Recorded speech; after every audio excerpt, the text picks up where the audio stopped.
In this edition of Real American Heroes, Jim Geraghty joins us to talk about Communist China's complicity in the COVID pandemic. Welcome to another Real American Heroes Coronavirus Special Edition. I'm Oliver North. Our guest today, Jim Geraghty.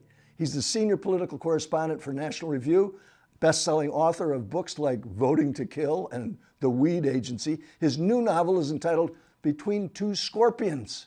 Jim, you've been extensively reporting about many issues related to coronavirus. One issue that you've been discussing that's very much a focus of mine is China's, actually, let me rephrase that, Communist China's role in this pandemic. Give us a thought or two about the accountability of the Communist Chinese in this pandemic. Sure. It was very early on in this pandemic when, I work from home most days, so my life is not terribly disrupted. My wife was not going to work. My kids were home from school. And we were talking about how this began. We're talking actually about chaos theory. I was trying to find the exact moment where our last shot of this, stopping this from becoming a serious worldwide pandemic was. And I decided, okay, let's look at what these first reports out of Wuhan were. And luckily enough for me, the Wuhan Central Health Commission still had all of their statements up online. They're in Chinese. I don't speak Chinese, but you can run them through Google Translate and get the gist. And it's pretty clear. You can also find quite a few accounts, medical journals and places like that. We've all kind of heard about the Chinese doctor who was reprimanded by authorities for warning others that there was this contagious disease going on. And you can basically find a lot of people understand the general gist of China said it couldn't be contagious, it was not contagious, couldn't be spread from one person to another. Well, first of all, doctors on the ground in Wuhan figured out that was not the case pretty quickly. There was some of the early on by December, end of December, early January, they were catching it from patients. They were not eating pangolin or bat in the Hunan seafood market. So they could kind of figure out this was pretty much a human-to-human transmissible virus early on. And I think what people didn't realize is that every single day, the Wuhan committee, and then of course the broader government in China was saying, this cannot be spread from person to person. And, depending on where you want to start the counts of when doctors first had their suspicions, could be anywhere from a minimum of 3-week period to maximum 6 weeks, suspicions that this was something that could be spread from person to person. And in that window, I did this timeline of all the times China had lied about it, and I stopped it around January 24th or so. They announced, yes, we think it can be spread from person to person January 23rd, but by that point, it was in like 5 or 6 countries. God knows how many asymptomatic carriers had gone out, flown out of the country by then. And at that point, you can kind of realize it was too late. There was really no effective quarantine that was going to, particularly considering how contagious this is, that were going to stop it from being the crisis that it is today. If indeed it began to spread faster than anybody else knew, when was the very first case in China? It was back somewhere in 2019. Yeah, so the interesting question, the Lancet, which is a medical journal, did a pretty extensive study, and they put it at December 1st, was the onset of symptoms for the first known person that they have a medical record for in China. The South China Morning Post, which is it's not state-run, but it is let's say, state-friendly English language newspaper over there in South Asia. They quoted an unnamed source in the Chinese government who said it was November 17th. You hear a lot of people who are saying, oh, they think it was a little bit earlier or something like that. I think it was probably the most intriguing thing I've come across in the last couple of days. In October, Wuhan, the city in China, hosted the World Military Games. This is sort of like an Olympics for members of the military, competing in a variety of sports from biking to sprinting, all kinds of stuff like that. And, after pretty quickly into this pandemic, people are like, hey, wait a minute. They just had members of the military from like 89 different countries all in one city shortly before there was this outbreak. And when I first wrote about this, I was like, okay, but we haven't heard about any diagnosed cases amongst the US athletes or amongst any of the other athletes in the world. That's the sort of thing where even if you wanted to, even in the most shadowy conspiracy theories, they would cover it up sort of mentality. That'd be a tough thing to cover up. But now apparently there have been athletes from Germany, France, and I believe it was Luxembourg, who said that they had come back sick. They haven't been tested yet. This could be kind of power of suggestion. They could have caught some other routine virus or something, but they say they came back from Wuhan sick. One other detail worth noting there is the Chinese government was, obviously looking for any explanation they could have put out there that would get them off the hook. One of the theories on Chinese social media is that this is secretly a U.S. bioweapon, and that American athletes came over carrying the coronavirus, and that's how it got into Wuhan. Your listenership and audience, no doubt, would understand that's nonsense on stilts. How about the connection between the virus and our sudden dependence on the Chinese manufacturing of our medical supplies? Not just the PPE, but also the actual pharmaceuticals. I mean, you've written about this. Like many Americans, I take a prescription medication. Yeah. Early on in this process, I don't want to, tout myself of being, enormously prescient about this. I think probably sometime in January, I saw that video of them spraying the streets in there, and they were on, looked like a giant cannon spraying this, looked like steam or insect repellent or something, and other guys in. And I was like, okay, you don't do that for the flu. This looks pretty serious for that.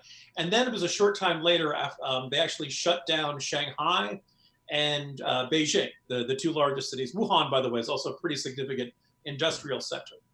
Now, we know the Chinese, as you like to say, the communist government out there in Beijing, they're not exactly dripping with human compassion and enormous concern for the well-being of all of their citizens.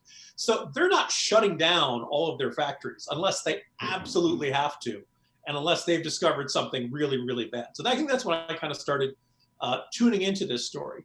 And even then, when people didn't really think this was a significant risk to come to America, well, look, if your prescription drugs are made in China and the guys who go to the factory who make the prescription drugs can't get to their job, all of a sudden that affects your life a great deal. And as I think we've seen, there's been enormous supply chain disruptions.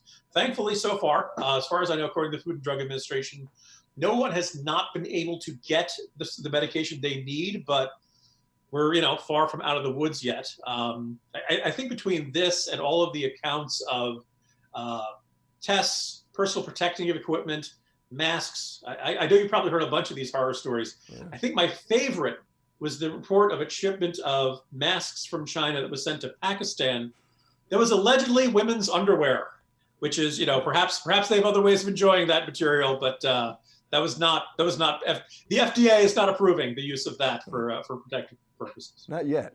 No.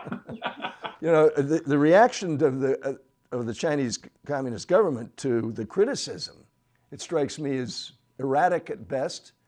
I can recall you reporting on the fact that they've banned the importation of Australian beef because the Australians called for an inquiry into the origin of the outbreak. You got Chinese Coast Guard ships in Japanese territorial waters. You got near fisticuffs, I guess, along with the Indian border. Is China a powder keg at this point? Is Xi really in charge, or is the Politburo going to come down on him? That's tough to say, because if they don't like letting the rest of the world know about what kind of problems they have. They made a big show of expelling a bunch of American journalists who were there. Not all of them, but a significant chunk of them. One of the things that look, I'm as stuck in quarantine as much as anybody else. I'm not going to China to investigate this stuff. So I find myself looking for foreign language press and other international press and what they can get out of China, whether, British, Australian, Indian, or other, publications have better sources on the ground to figure out exactly how things are going over there. I don't know if you could necessarily say it's a powder keg, but it is very much a tense situation. The only reason people tolerate authoritarian governments is either fear or a sense that, well, the authoritarian government is taking care of us.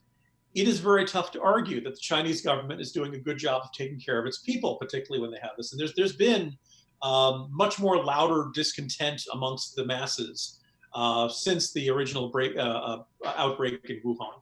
Whether this is necessarily going to be enough to destabilize the government, it would take a great deal to destabilize the Chinese government. But I think it's safe to say the public faith in the competence of the Chinese government is shaken. And that's why you see them rebuking Australia. Australia, the World Health Organization, is having its annual assembly this week. One of the big questions, resolutions put forth by Australia was, we need to know exactly where this virus came from. There's a great deal of concern. Listeners or viewers probably have heard about the, could be a wet market, the Huanan seafood market, or the idea that possibly has some connection to the Wuhan Institute of Virology or the Wuhan Center for Disease Control. China very much wants the world to see it as the competent, not as the cause of all this calamity, but as the one who can get them out of this, which is why they very much want everyone to believe that they've got it under control and all of these other outbreaks in the northern provinces are nothing to worry about. Everything's fine. Australia has been one of their, arguably one of the most vociferous foes, you could say, and most demanding of this. The World Health Organization's assembly this week said they wanted to have a full review of every government's response to it. Oliver, I don't know about you. We're living in the response to it. We can see it with our eyes. We're all in the middle of it. We know that. Yeah. What we don't know is where this virus came from and how it first jumped into people. And if you want to prevent something like this from happening again, this is what we need to know. But don't worry, I'm sure the World Health Organization will do a fine job of investigating how it performed. Jim, give us a quick snapshot of your new novel, Between Two Scorpions. Sure, Between Two Scorpions. I wrote this last year, back when we genuinely were worried about terrorism and not some terrible virus getting into our lungs when we least expect it. If I had to describe it, it involves a terror group that basically tries to exploit the divisions in American life. As I'm sure your audience has noticed, we have a lot of young, angry people in this country who have looking for an excuse to lash out. And so the old saying for thrillers is write about what frightens you. So I'm afraid of terrorist groups, school shooters, and bugs. And there are and snakes. And all four of them are in this book in considerable numbers. So I very much appreciate you taking time to be with us today, because I think these facts are important for the American people to know. I'm at the point in my life when I'm looking at 18 grandkids, and I'm going to have great grandkids at some point. So what is it you want my great grandkids to know 50 years from now about what you were discovering and what you were doing during what is going to be in the history books as a pandemic? That's a really good question. I think I have actually found, we're living through a terrible time. And I have, thankfully my sons have not done the BBC interview of walking in behind me during this conversation, but I've been thinking about what I feel very bad for them and how much they've had their lives disrupted by this and unable to go to school and see their friends and do all the sorts of things kids are supposed to do. What I have found invigorating about all this, as terrible as it is every day I wake up and I ask myself, what do I want to know today? And good folks in National Review give me the time and pay me sufficiently well, although if Rich wants to give more, that's always fair. And to just answer that question. And it might be anything from what does it take to produce a test? And to, what does it take to, what kind of materials do you need? What do you need to make the swab? All the kind of process that goes into, here's what it takes to make a test and here's why it's taking so long to make more. How does hydrochloroquine work? What effects does it have on the body? Is it the miracle cure, some people say? Is it, this crazy thing that the president is talking about? And each day, I usually write about politics, but most of these days I just want I just want to explain it to people. You decide what you think, but I'm going to try to give you the best, fullest, and most accurate information so that you feel, at least when you finish reading what I've written that day, a little more reassured and a little better sense that you're going to be able to get through this okay because you feel a little better informed. You're great at it. And National Review is blessed to have you with them. And I've got to go out and get your novels. You get mine. Mine's about a pandemic that occurs back in 1775. It was called smallpox. It almost ruined our revolution. Thank you, my friend. Appreciate it. I look forward to your next column. We're going to continue documenting the history of this never-before crisis with these special coronavirus episodes. If this Real American Hero special broadcast has been informative, helpful, or encouraging, take time now to subscribe and let me know how these unprecedented events have affected you and yours. By doing so, you too can become part of this historical record of how America persevered and once again prospered. Until next time, remember, Semper Fidelis is more than a slogan for U.S. Marines. Always faithful is a way of life. Now, America, press on, press on.